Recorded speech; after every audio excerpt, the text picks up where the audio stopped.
नमस्कार, मैं हूं आपके साथ आस्था कौशिक और आज हमारे साथ न्यूज रूम में आप पहुंचे हैं यूपी सरकार में कैबिनेट मंत्री और निषाद पार्टी के अध्यक्ष संजय निषाद जी। बहुत बहुत स्वागत है संजय निषाद जी। बहुत बहुत बधाई आपके न्यूज रूम के सभी टीम को भी, दर्शकों को भी, सबको प्रणाम।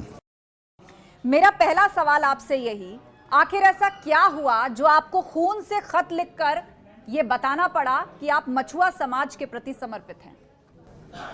मैं तो उस खून से लिखा हुआ पत्र था कि प्रधानमंत्री मोदी जी को बधाई देना था, एनडीए की सभी घटक दलों को बधाई देना था, कि बताना था कि हमारे लोगों ने इस देश को आज़ाद कराने के लिए खून दिया है, लेकिन पिछली सरकारों ने इनका खून चूसने का काम किया है। अंग्रेज़ों मुगलों ने तो कानून बनाकर खून चूसा था, लेकिन पिछली सरकारों ने गलत नीतियों से, जो इनका criminal tribes act inquiry committee का रिपोर्ट कहता था सेमेनगार 1949-50, तो उसको कूड़ेदान में डाल दिया था।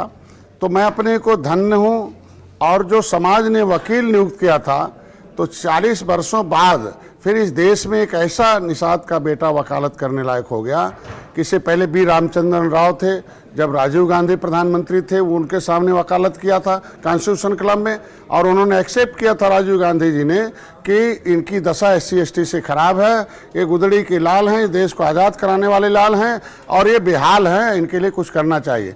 लेकिन उस रिपोर्ट को मीरा कुमारी जी लोकसभा अध्यक्ष थी, कांग्रेस ने उसको गायब करा दिया। तो मैं खून का खत उसके लिए आपको अपने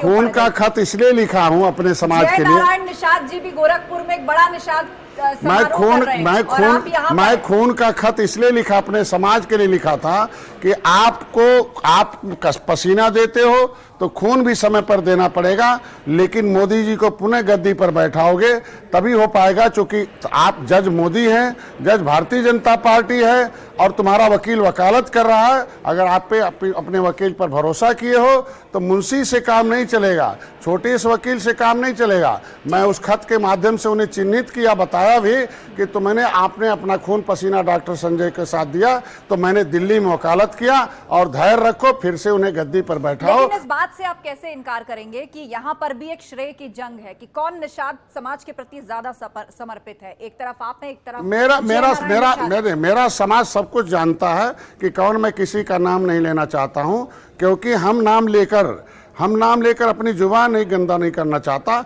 लेकिन समाज सबको मालूम है कि आस्तीन के सांप कौन है, विभीषण कौन है, और कौन से लोग समाज के प्रति जो है क्या कर रहे हैं। मैंने समाज के साथ जो काम किया था मैंने उससे किया है। समाज के लिए आरक्षण की किताब लिखी, आरक्षण के हकदार सबसे पहले ये लोग।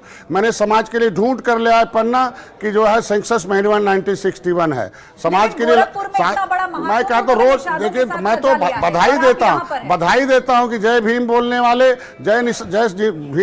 जय निषाद बोलने लगे। मैं बधाई दे रहा हूं कि जय समाजवाद बोलने वाले किसी बहाने पर जय निषाद राज बोले, क्योंकि जब मोदी जी जय निषाद राज बोलते हैं, निषाद राज पार्टी के रूप में हैं, अगर निषाद राज पार्टी के रूप में मोदी जी ने पूरे देश के मछुआरों के नेतृत्व के लिए अगर 39 पार्टियों में निषाद पार्टी को एक जगह मिली, तो पार्टी अलग होती, नेता अलग होता। हम नेतृत्व करता है, जनता वो जो जानती नहीं। 70 साल से हमारा समाज सोया हुआ था, उसे मैंने जगाया है, हमें नेतृत्व सौंपा, हमें वकील माना है, मैं वकालत कर रहा हूं, मैं किसी के चक्कर में नहीं पड़ता हूं। संजय जी, अगले सवाल की तरफ बढ़ते हैं। आप लोग आरक्षण की लड़ाई लड़ रहे हैं, वो बात अभी तक कहां पहुंची? आप निषाद समाज के लिए आरक्षण की मांग कर रहे हैं, कहां तक पहुंची है वो बात? देखिए, पिछली सरकारों में जो विधायक मंत्री थे वो कुर्ता पहन के आते तो थे बेचारे, उनका दोष नहीं है। पार्टियां उन्हें लाती थी, चेहरा दिखाकर वोट ले लेती थी, पिछले सीट पर बैठा देती थी, उन्हें बोलने नहीं देती थी। ये तमाम नेता जो आपको दिखाई दे रहे हैं, जिनका नाम ले रहे हैं, जब वो सत्ता में थे कभी आवाज नहीं उठाए, एक लाइन का नहीं।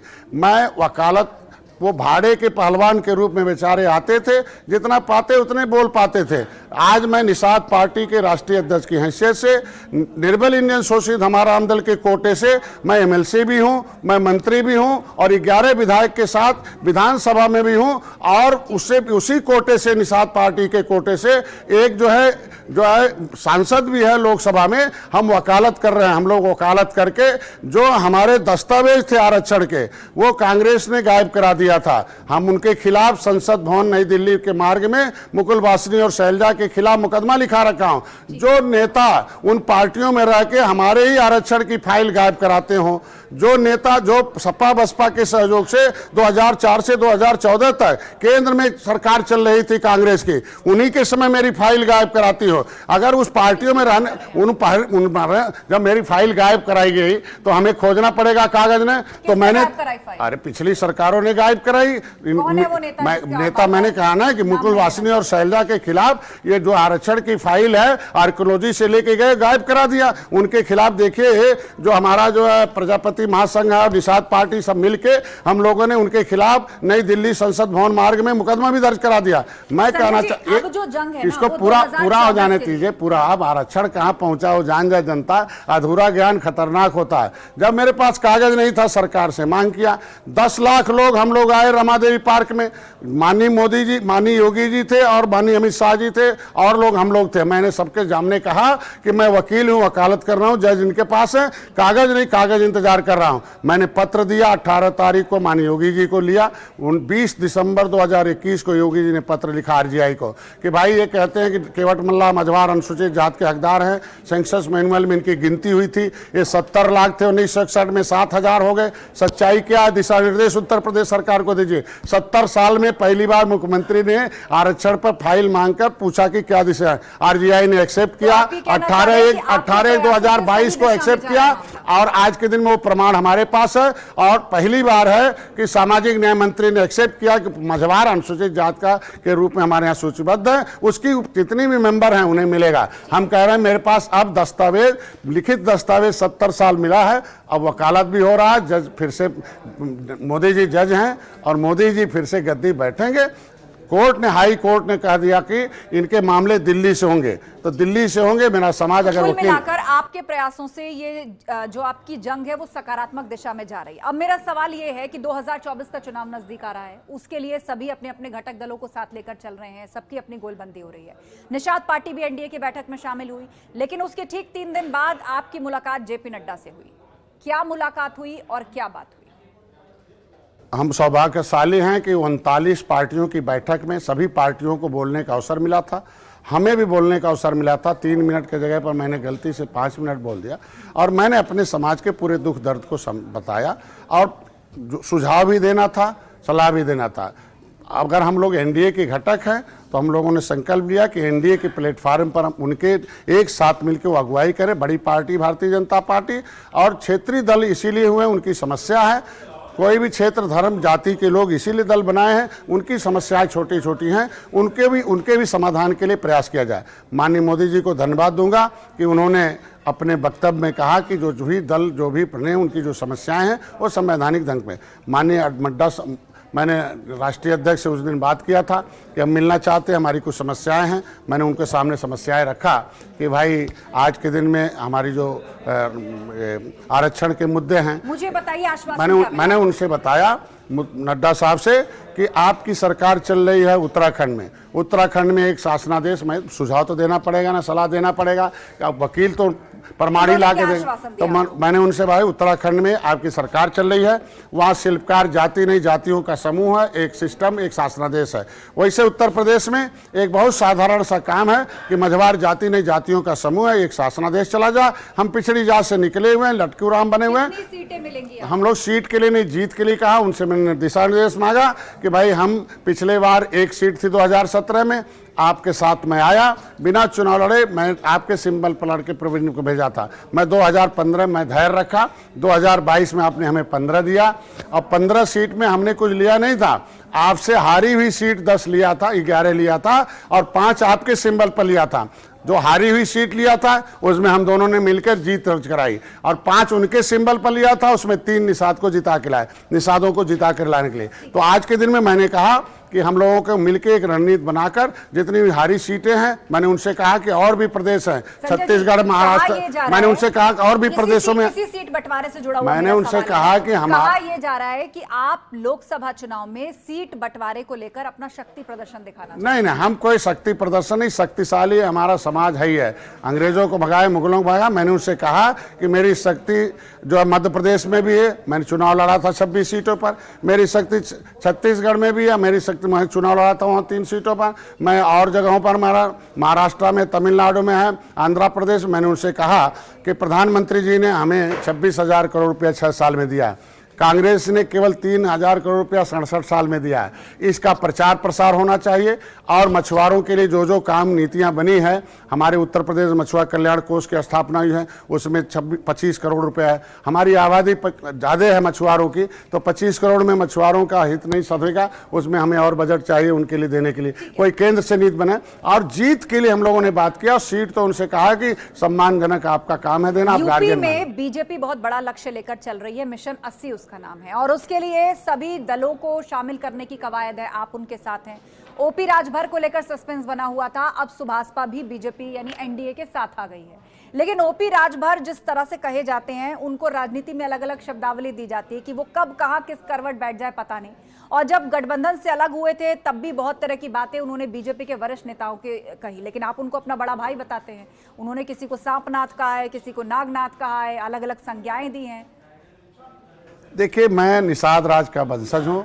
कभी त्रेता में भगवान राम ने निषाद राज को गले लगाया था, और निषाद राज, भगवान राम ने रात्रि विश्राम किया था, निषाद राज ने सेना दे के रावण राज खत्म किया था। आज भारतीय जनता पार्टी एक निषाद राज के वंशज के बेटे डॉक्टर संजय को गले लगाया है। मेरा एक ही उद्देश्य है कि हम लोग एक राजा के वंशज हैं, हम देश को अंग्रेजों मुगलों से लड़े, उनके द्वारा उजाड़े गए लोग हैं। हमारी एक भारतीय संस्कृति तो जन बोलने से क्यों बच रहे हैं? मैं कहा तो ओपी राजभर मेरे भाई हैं, उनके भी समाज का मुद्दा है, उनके समाज की जो स्थिति है वो भी क्रिमिनल कास्ट से प्रभावित, उनकी लड़ाई हम लड़ रहे हैं। अगर वो भी, उनके मुद्दे हमारे मुद्दे एक ही हैं, दोनों भाई अगर आ गए तो अच्छी बात है, हम दोनों लोग मिलकर जल्दी से उनकी समस्याओं का समाधान करेंगे। हमने अपने समाज के मुद्दे को निर्णायक दौर में पहुंचाया।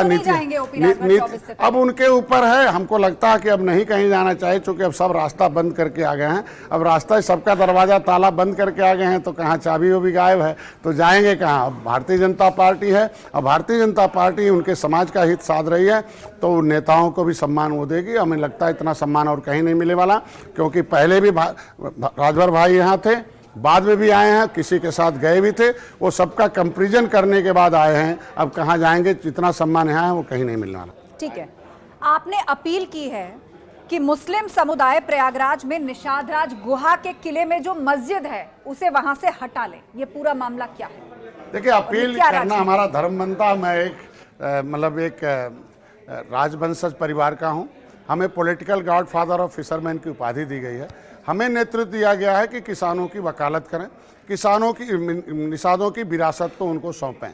अगर मैंने निषाद राज किले को पर्यटक स्थल घोषित करवाया, 20 करोड़ 38 लाख रुपए देकर उसे एक निषाद राज ऑडिटोरियम बन रहा, भगवान राम और निषाद राज का गले लगे मूर्ति लग मस्जिद वहां कहां से आ गई? आपने उसको हटाने की बात करी। उसमें जो है, जब पुरातत्व विभाग ने लिख के, मैं पहले बामसेप और लोगों के अंबेडकर वादियों के साथ बना हूं, पूरे अंबेडकर वादी यही कहते रहे कि राम नाम का कोई चीज नहीं, सब फ्रॉड है, रामायण गलत है। लेकिन यही पुरातत्व विभाग रामायण के आधार पर पुरातत्व विभाग ने निषाद राज के किले को खोदा, वहां खुदाई करा के हमारा किला बाहर कर दिया। उसी रामायण के आधार पर भगवान राम जहां सोए थे हो गया, रमचौरा घाट मिला। आप ये कह रहे हैं कि वहीं पर मस्जिद? मैं कह रहा हूं जहां भगवान राम सोए हों तो उनके सीने पर कोई मस्जिद खड़ा कर दे। और पुरातत्व विभाग ने जब खुदाई कराई है तो नक्शे में लिखा हुआ कि 300 मीटर में न कोई निर्माण है, न निर्माण किया जा सकता, तो 300 मीटर के अंदर वो मस्जिद बनाना ही अवैध है। और हमारे किले पर अगर मस्जिद होगा तो विरासत, हम अपनी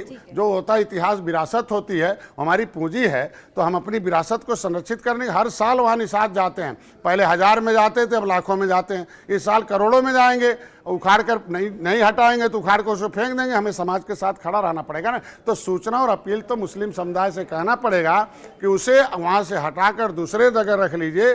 कोई विवादित जगह पर इबादत करना, ये जो है कहा जाता है कि उखाड़ फेंकने की बातें कर रहे हैं संजय। अरे यार, हमारे लोग कहते हैं, वो सूचना हम दे रहे हैं। वहाँ जब भी मेला लगता है तो कहते हैं अभी हम लोग चलते, हमें रोकना पड़ता है। और जब संख्या ज्यादा हो जाएगी तो हम कितना रोकेंगे, और वो जाएंगे तो हम लोगों को तो जाना ही पड़ेगा ना। ज्ञानवापी पर एएसआई का जो सर्वे चल रहा है, एक वर्ग उसका विरोध कर रहा है, आपका क्या मानना है ज्ञानवापी को लेकर? वो जो विरोध कर रहा वर्ग, उसका जो वोटर हमारे साथ है, सच्चर कमेटी की रिपोर्ट कहती है मुसलमानों की दशा SC/ST से खराब है तो इलाज हम दे रहे हैं, मकान हम दे रहे हैं, इलाज हम कराएं। तो वो नेता विरोध कर रहे हैं। नेता इसलिए विरोध कर रहे हैं कि उनके आधार पर उनकी राजनीति चमकती है। हम कह रहे हैं भारतीय संस्कृति हमारी है।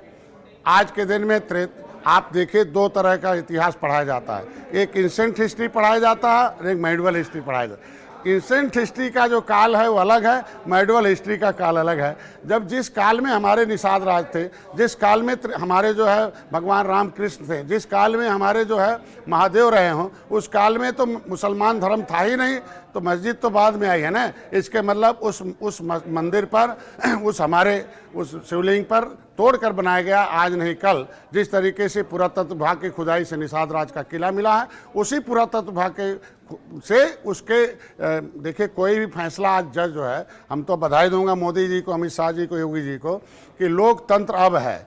अपना विधायिका अपना काम कर रहा है, कार्यपालिका अपना, न्यायपालिका अपना, मीडिया अपना काम। न्यायपालिका तब काम कर रही है जब हम एविडेंस दे रहे हैं। एविडेंस फोरेंसिक रिपोर्ट के आधार पर है। कोई भी जजमेंट आज के दिन में 302 का होता, फोरेंसिक डिपार्टमेंट के हिसाब से होता है, रिपोर्ट के आधार पर। फोरेंसिक रिपोर्ट अगर हमारी जो है पुरातत्व विभाग देगा। चुनाव पर आ जाते हैं, चुनाव की बात कर लेते हैं। लोकसभा चुनाव आने वाले हैं, तो उत्तर प्रदेश के संबंध में अगर मैं पूछूं तो कौन से मुद्दे हैं जो हमें देखने के लिए मिलेंगे? किस तरह के मुद्दों को आप लोग उठाएंगे या फिर एनडीए जिन मुद्दों का जिक्र 2024 में करेगा? हम लोगों ने मुद्दे हल कर दिया है, उसको हम दिखाएंगे।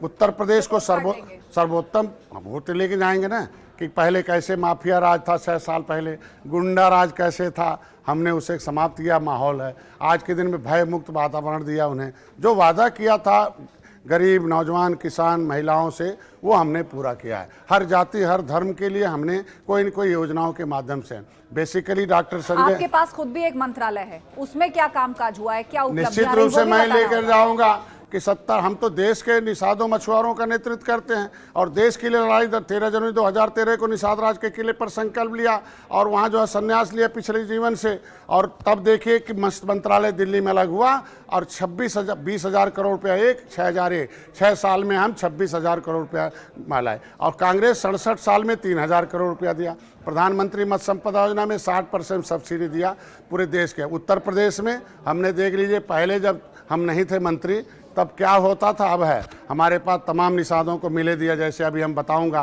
कि गाजीपुर में रविंदर निषाद को 2 करोड़ की मिल दिया, 1 करोड़ 20 लाख उसे सब्सिडी दिया, वित्तीय सहायता दिया हमने, अनुदान।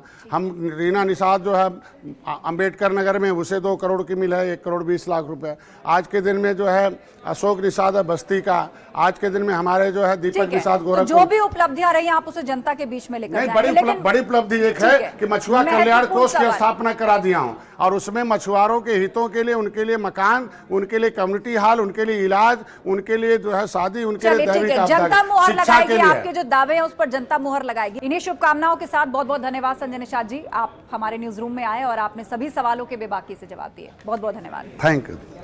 तो ये थे हमारे साथ संजय निषाद, जिनका ये दावा है कि उत्तर प्रदेश के अंदर एनडीए 80 में से 80 सीटें जीतेगी। इतना ही नहीं बल्कि आसपास के जो राज्य हैं वहां पर भी बेहतर प्रदर्शन करेगी। इस खास कार्यक्रम में इतना ही। खबरें जारी हैं, आप जुड़े रहिए हमारे साथ।